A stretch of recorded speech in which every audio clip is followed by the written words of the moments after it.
Laki Singlama, and these are the headlines of the hour. Last rites of late former Speaker of the Parliament Damannath Tungana given with state honours, remembrance of his contribution to democracy, constitution and peace process. Development budget expenditure remains under 10%. Government fails to meet the revenue target, poor regulation and execution of plans. Russia wants US missile approval for Ukraine to be considered as an attack. Kremlin threatens retaliation if long-range missiles used against Russia. And schedule for Nepal Premier League announced. League to start from November 30. Biratnagar Kings up against Janakpur Bulls in the inaugural match. Last rites of late former Speaker of the Parliament, Damannath Tungana, was given with state honours. State administrators, politicians, legal experts and civil society leaders have said that late Damannath Tungana's contribution to democracy, constitution and peace process was important. They also recalled Tungana as an unwavering warrior for parliamentary values and rule of law.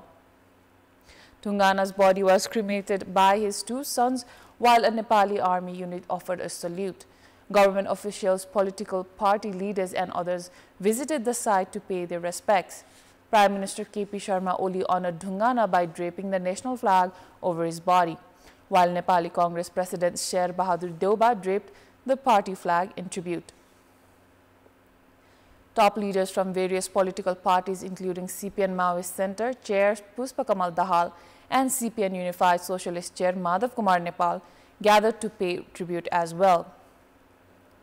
Leaders from civil society, human rights, advocates, government officials and well-wishers also visited to honor him.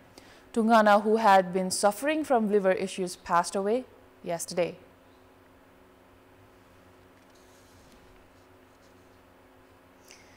In the past 4 months, less than 10% of the planned development funds have been used.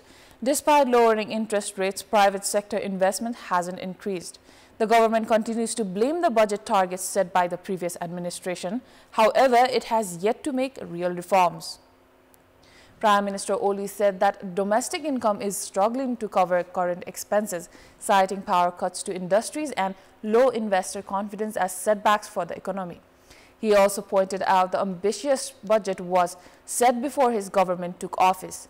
Meanwhile, Finance Minister Bishnu Paudel warned that the current approach won't meet revenue targets, blaming employee neglect in revenue collection. बाटोमा छौं तर के चित्त बुझाउन सक्ने अवस्थामा छौं भन्ने छैन त्यसमा थप मेहनत गर्नुपर्ने छ हामीले जुन 30-31% को राजस्व वृद्धि गर्ने जुन लक्ष्य राखेका छौं त्यसमा पुग्नको लागि यो मेहनतले पुग्दैन थप अतिरिक्त मेहनत गर्नुपर्ने अवस्था देखिन्छ त्यो संरचना अर्थतन्त्र भित्रका संरचनागत आधारहरुमै परिवर्तन गर्नु पर्यो लगानीको प्याटर्न नै परिवर्तन गर्नु पर्यो र भएको स्रोत कसरी प्रयोग गर्न सकिन्छ एउटा वित्तीय क्षेत्रको रहेको स्रोत पनि र सरकारको उसमा पनि रहेको भए अब निर्माण व्यवसायलाई भुक्तानी समयमा गर्दिनु पर्यो. Finance Minister Paudel had previously instructed employees to increase revenue with a target of 14.19 trillion rupees for the current fiscal year. However, by the Nepali month of Kartik, only 3.23 trillion was raised with a shortfall in both imports and domestic demands. Customs revenue reached only 1.41 trillion of the 1.89 trillion target, and internal taxes like income and VAT collected just 1.49 trillion of the 1.80 trillion goal. Now, the meeting held between Armed Police Force and Indian Border Security Force (SSB) has decided to advise the government to form a combined team to stop illegal trespassing. The Director General of SSB, Amrit Mohan Prasad, and his team, who were here to attend the meeting, held a discussion with the Director General of Armed Police Force, Raju Aryal, and his team regarding the border security. Nepal urged the Indian security forces to help in controlling the easy travel of third country citizens in the country. Nepal stated that country's citizens entering from India are posing a threat and has urged to tighten the security. For that, a combined team has to be formed between Armed Police Forces of Nepal and SSB. Both parties have agreed to advise their respective governments regarding the matter. Both countries agreed to establish a tourist help desk and citizen help desk. The tourists entering Nepal via India's border has to inform where they are heading prior of their entrance, and Nepal Armed Forces have agreed to coordinate with them. SSB has also agreed to coordinate with tourists entering India via Nepal's border. Similarly, SSB and APF agreed to train together regarding counter-terrorism and natural disaster, India especially in counter-terrorism and Nepal on fire and water disasters. India's head of Border Security Force expressed deep interest over the smuggling of marijuana and hashish to India. However, the condition is a lot better than before. Similarly, Nepal urged to control the smuggling of pharmaceutical drugs to Nepal from India. The meeting, which was being held every year turn by turn, will be held in the next 6 months. SSB secures the Nepal-Bhutan border and APF secures the other. This is the 8th meeting held between the chief of 2 border security chiefs. Now, only 2 complaints have been filed against the candidacy for the upcoming by-elections, which is being held on December 1st. Election Commission has stated that 2 complaints have been filed on Sanibheri Rural Municipality 5. Election Commission had urged to file complaints against any candidate between 10 a.m. to 3 p.m. today. Within the time frame, only 2 complaints have been filed in Sanibheri 5. Complaints are against the candidates of Nepali Congress and CPN Maoist Center. Nepali Congress, Motiraj Khatri and CPN Maoist Center's Jaisiram Basnet have registered their candidacy from Sanibheri 5. Nepali Congress Khatri is accused of being a teacher and CPN Maoist Center's Basnet is accused of being a businessman in the complaints. 410 candidacy has been registered for 44 vacant positions across 33 districts. Commission has a schedule of publishing a final list of candidates and allocating election symbols to the candidates till 3 p.m. to 5 p.m. Commission has also directed the Ministry of Internal Affairs to tighten the security for upcoming by-elections. Commission has also urged to conduct by-elections in a clean and fair, free environment and the safe transportation of ballot box to the counting place.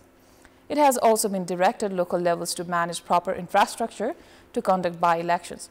Commission also published a release to manage the required drinking water, electricity and other necessary arrangements. It is time for a short break. We have more news coming up. Welcome back. It is time for our segment Public Pulse, where you text us with your opinion. Public Pulse. But before that, let's take a look on yesterday's poll. What should be done to stop unwanted activities in border regions? 28% voted for A, ensure effective coordination, 60% voted for B, strict monitoring, and 12% voted for C, raise awareness. And here's today's question. How does the government respond to the Prime Minister's claim that 70% of the students will pass the SEE, given his advisor's private company is involved? Your options are A, not within the ministry's authority, B, support private companies, or C, a matter of compromise. The voting is on. Type NEWS, select your option A, B, or C and send it to 34001 to share your opinion with us. Now, in our Public Voice segment, today we had asked in several provinces what measures should be taken to ensure prices and easy payment for local farmers' products.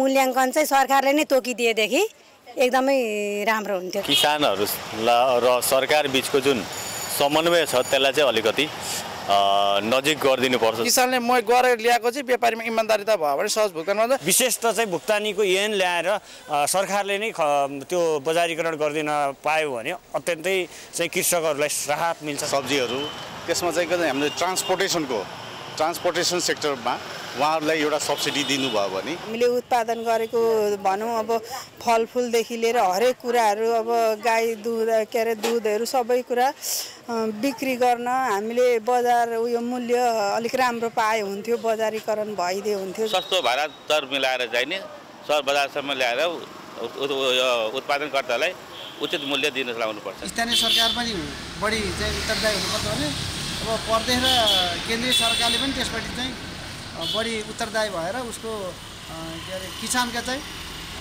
उपजहरुको चाहिँ समयमा भुक्तानी दियो भने उनीहरुले पनि आफ्नो लगानी गर्न पाउँछ र बढी आम्दानी दिन सफल हुन्छ वास्तविक किसान पहिचान गरेर सरकारले तिनै तहका सरकारले यसको चाहिँ उचित व्यवस्थापन गरेर बजारीकरणको व्यवस्था गर्नुहुन्छ। उत्पादित वस्तुको मागलाई बढाइदिनु पर्ने र बजारीकरण गर्नुपर्ने हुन्छ।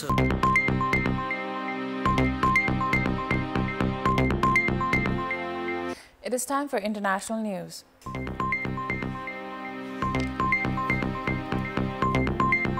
The Kremlin has said that any U.S. decision to allow Ukraine to fire American missiles deep into Russia would mean it was directly involved in the conflict and accused President Joe Biden's administration of escalating. Russia has been telling the West for months how it would interpret such a decision and that it would raise the risk of a confrontation with the U.S.-led NATO alliance. When asked about President Biden's decision to allow Ukraine to strike Russia with U.S.-supplied long-range missiles, President Putin's spokesperson Dmitry Peskov said the Kremlin had noted these reports. If such a decision has been taken, he added, it means a whole new spiral of tension and a whole new situation with regard to U.S. involvement in this conflict. Peskov accused the Biden administration of adding fuel to the fire and continuing to stoke tension around the conflict. Western leaders argue that it's Russia that started this war with its full-scale invasion of Ukraine and that it's Moscow which is now escalating the conflict by deploying thousands of North Korean troops to the war zone to fight alongside Russian forces. If missiles provided by the U.S. are fired deep into Russia, we'll view the attack as not from Ukraine but from the U.S. itself. A statement from the Kremlin this morning, it added that Russia and Putin have made their positions very clear and that the decision by the U.S. indicates a new level of involvement of Washington in the conflict. The statement further said it was obvious that the outgoing Biden administration intends to take steps to add oil to the fire and provoke further escalation of tension around this conflict. Now moving on, Bangladesh interim government chief advisor Mohammed Yunus said that the new regime will seek the extradition of exiled former Prime Minister Sheikh Hasina from India. Hasina fled to India on August 5 after protests against her regime escalated.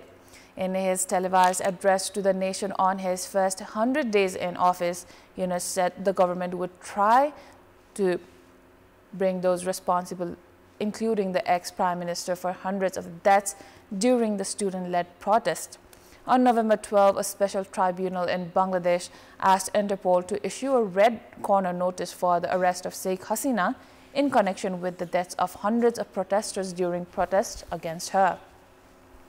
BM Sultan Mohammed, a prosecutor at the tribunal, told the Associated Press that they wrote to Interpol through the police chief seeking assistance from the France-based organization in the arrest of Hasina and others. India is a member of Interpol. However, the red notice does not mean New Delhi must hand Hasina over.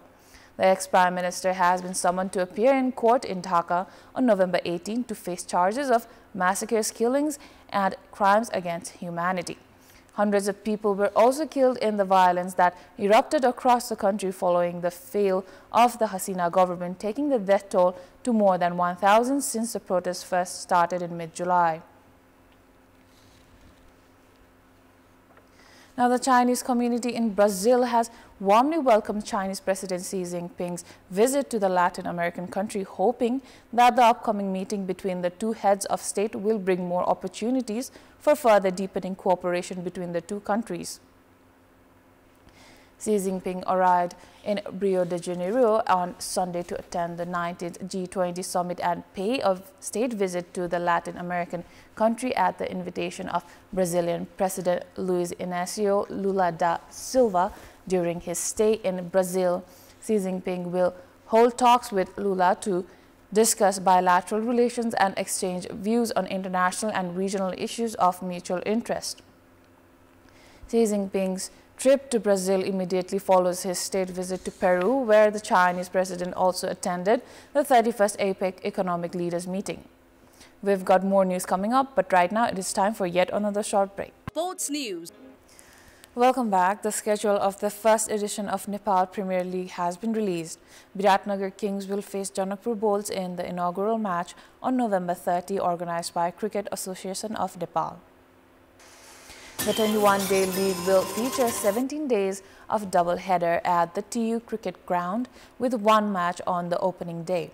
Most days will have two matches with morning games starting at 9:30 a.m. and afternoon games at 1:30 p.m. Due to the Kantipur by-elections on 1st of December and another break on 8th of December, no matches will be held on those days. The top 4 teams from the single round robin league will qualify for playoffs, with the first qualifiers and eliminate on December 18th. The second qualifier will be on December 19th. All 8 teams will have foreign players and will announce their brand ambassadors and iconic players once contracts are completed.